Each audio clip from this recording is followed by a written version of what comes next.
Belum apa-apa sudah ngomong saya tidak bisa, saya tidak bakal mampu, saya tahu diri kok, itu tidak akan mungkin terjadi. Belum apa-apa kita sudah ketakutan duluan atas apa yang belum terjadi pada diri kita. Saya ulangi, apa yang belum terjadi pada diri kita. Belum apa-apa kita sudah nyerah, padahal bertempur saja belum. Belum apa-apa udah ngomong kalau bakal gagal, padahal dicoba saja belum. Pada saat kita bilang kita tidak mungkin, semua akan bakal mustahil. Pada saat kamu bilang kamu bakal kalah, maka pada detik itu kamu sudah kalah.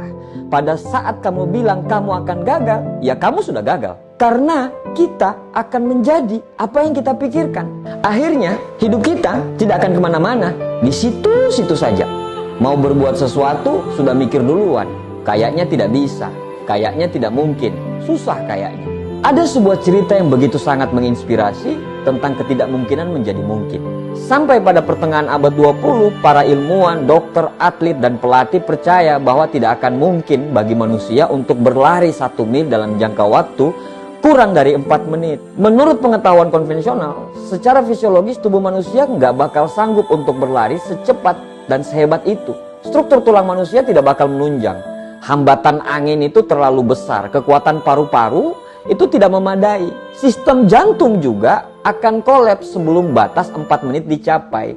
Dan segudang alasan-alasan yang lainnya.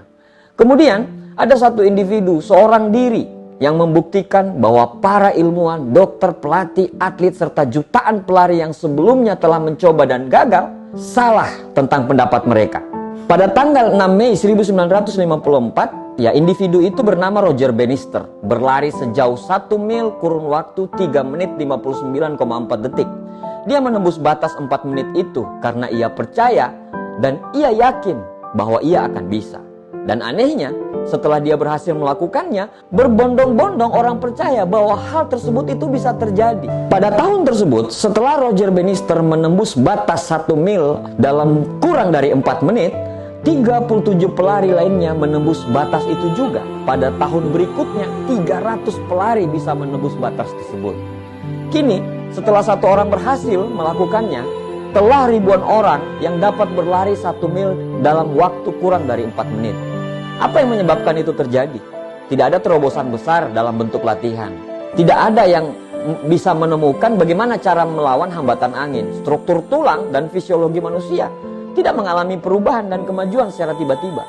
Tetapi sikap dan persepsi manusia yang berubah secara drastis setelah Roger Bannister mematahkan hal tersebut. Sebelum Roger Bannister tampil, orang-orang tidak percaya itu bakal terjadi. Tapi setelah Roger Bannister bisa mematahkan stigma tersebut, berbondong-bondong orang percaya.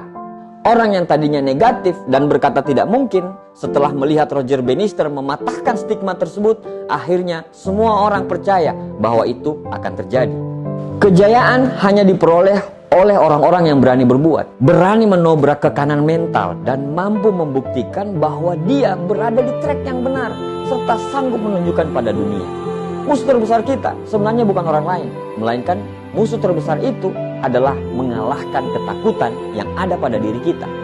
Musuh terbesar itu ada di kepala kita. Sukses bukan bicara masalah modal. Sukses bukan bicara masalah relasi. Sukses bukan bicara masalah keberuntungan. Tapi sukses itu bicara masalah mental. Sukses bicara masalah keberanian. Bukan bicara soal mampu atau tidak mampu. Tapi bicaranya adalah kamu mau atau tidak mau. Anda bisa menjadi apa yang Anda mau.